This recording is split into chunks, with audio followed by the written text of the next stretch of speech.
बघतो. आज आपण संत ज्ञानेश्वर महाराज यांचे चमत्कार बघणार आहोत. महाराज संत ज्ञानेश्वर संन्यासाची महाराजांचे मुले बालपण म्हणून कसे गेले उत्सुक म्हणाल? नजरेने लोक त्यांच्याकडे पाहू लागले. एकदा संन्यास घेतल्यानंतर कौटुंबिक जीवन त्यांच्या सुरू मुळचीच करणे त्या काळी धर्मशास्त्राची समाजाला पारंबी नाही मान्य असे नव्हतं. शेवटी त्यामुळे त्यांना आळंदीच्या सांगण्यात आले. शास्त्री पंडितांनी धर्माचे त्यांच्यावर ठेकेदारापुढे बहिष्कार असेही टाकला. म्हणाले, विठ्ठल ब्रह्मचार्याची पंतांनी ब्राह्मणांना पालन करा, निरनिराळ्या तपश्चर्या करा, मार्गांनी संसार विनंती वाढवू केली नका, परमेश्वराची भक्ती आणि करा. त्यांच्याद्वारे त्यामुळे केलेल्या तुमचे पाप पापाबद्दल नाहीसे होऊन प्रायश्चित्त मुक्ती मिळेल. करण्यासाठी काहीतरी ब्रह्मसभेची आज्ञा सुचवावे मूर्खपणे मान्य केली. अशी विनंती केली. तिथून परंतु बाहेर पडल्यानंतर ब्राह्मणामधील एकाने रूढीवादी त्यांना नाव विचारले. घटक एका ज्ञानेश्वर महाराज इंचाची घसरण शांतपणे करण्यास म्हणाले, संत आणि ज्ञानेश्वर धागा ज्ञान समारंभास देतो. परवानगी देण्यास तयार तेव्हा नव्हते. नावात काय आहे? शेवटी तो त्यांनी समोरून सर्व वेडा धार्मिक येत आहे. पुस्तकांचा उल्लेख केला त्याचेही नाव आणि ज्ञान आहे. ते म्हणाले की जर परंतु विठ्ठलपंतांनी अधर्म केलेल्या वाहण्याचं काम महान करतो. पापापासून मुक्त असे बाजूला असलेल्या एक ब्राह्मण झाले पुरुष असेल म्हणाला. त्यांनी त्यावर शांतपणे आणि त्यांची ज्ञानदेव पत्नी म्हणाले, रुक्मिणीबाई हो, यांनी पण गंगा आणि यमुना त्याचं अन माझा आत्मा परिषद एकच आहे. आपल्या प्राणांची तू आहुती म्हणतोस दिली पाहिजे. म्हणतोच आहे, विठ्ठलपंत तर व तू त्या रुक्मिणीबाई रेड्याच्या गावापासून दूर तोंडून वेद एक बोलून झोपडी दाखव. बांधून राहू लागले. मग आम्ही तुझं विठ्ठलपंत व म्हणणं मान्य रुक्मिणीबाई करू. मुलांसह त्र्यंबकेश्वरला गेले. वाटेत ब्रह्मगिरीला ज्ञानोबा प्रदक्षिणा रेड्याच्या जवळ घालताना गेले निवृत्ती आणि आणि त्यांची रेड्याच्या चुकामुक मस्तकावर हात झाली. ठेवला. निवृत्ती तर चमत्कार महाराज काय झाला म्हणावं महाराज. 7 त्याचबरोबर दिवस रेड्याच्या गहिनीनाथांच्या तोंडून गुहेत भराभरा राहिले. विषाच्या रुचा बाहेर पुढे पडू लागल्या. भावंडांची भेट तीन झाल्यानंतर लोकांनी हा निवृत्तीनाथांनी चमत्कार त्यांना पाहिला. मिळालेले सर्व तेथे ज्ञान ज्ञानेश्वरांनी आपली ज्ञानेश्वरांना योग्यता सिद्ध दिले. केली. त्याच वेळी एक ज्ञानेश्वरांनी चमत्कार निवृत्तीनाथांना केल्यानंतर आपले गुरु ज्ञानेश्वर मानले.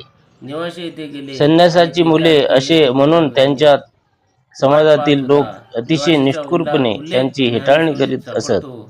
त्यांची तिथे हे केलेली उद्धव पुस्तक विटंबना, लिहिले उपेक्षा, गेले हाल होते. विठ्ठलपंत व रुक्मिणीबाई ही मुले यांना निवासामध्ये सहन होत प्रवेश नसे. करीत असताना त्यांना त्यांनी आढळले प्रायचित्त म्हणून की एक जलसमाधी माणूस घेतली. मृत अवस्थेत होता त्यांना आणि वाटले त्यांची आपल्या पत्नी मृत्यूनंतर तरी त्यांच्या मुलांना ब्राह्मण मृतदेहाशी समाजात लढली.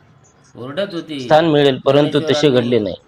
त्या आपल्या आई व्यक्तीचे वडिलांच्या नाव काय मृत्यूमुळे आहे ते खचलेल्या विचारले निवृत्तीनाथांनी मोठ्या आणि ते धाडसाने 2 लहान भाऊ व असल्याचे सांगण्यात बहिणीचे आले. सांत्वन केले ते आणि म्हणाले आपल्या बहिणी की हे नाव वडिलांच्या धारण इतर करणारी व्यक्ती नातेवाईकांकडून कधीच निर्जीव कमीत असू कमी शकत आधार नाही. मिळावा म्हणून म्हणूनच त्यांनी आपेगावला गेले. त्या परंतु निर्जीव विठ्ठलपंत शरीरावर यांच्या आपल्या अमृत हाताने स्पर्श अनुपस्थितीत केला आपेगाव आणि त्या येथील सर्व व्यक्तीला नातेवाईकांनी त्यांना उठण्यास सांगितले बेघर आणि आणि निर्जन सच्चिदानंद उठले. अनाथांसाठी दरवाजे याच बंद केले. सच्चिदानंदाने नंतर त्यानंतर ही ज्ञानेश्वरांचे भावंडे पुत्र परत आळंदीला गेली. म्हणून तिथे काम गेल्यावर केले. समाज त्यांना तेव्हा स्वीकारेल असे ज्ञानेश्वरांनी त्यांच्या उत्तम पुस्तकांचे वाटले, जतन परंतु केले.